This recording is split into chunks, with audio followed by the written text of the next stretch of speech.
लोगों की दुकान पर बुलडोज़र का हमला हो गया। तो आज मैं आराम से फ़ोन देखते हुए खाना खा रहा था, तभी हसमुख राजा का फ़ोन आया। उसने बोला, जल्दी आ, मेरी दुकान की लाइन में बुलडोज़र चल रहे हैं। तो मैं और हसमुख राजा हम लोग चेक करने गए और पुलिस वालों से बात की।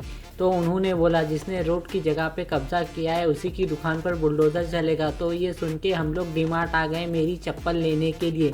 मुझे ये चप्पल पसंद आई। साथ ही हमने कुछ खाने के लिए चिप्स के पैकेट भी ले लिए, जिसको हम लोग दुकान में बैठकर निगल लिए।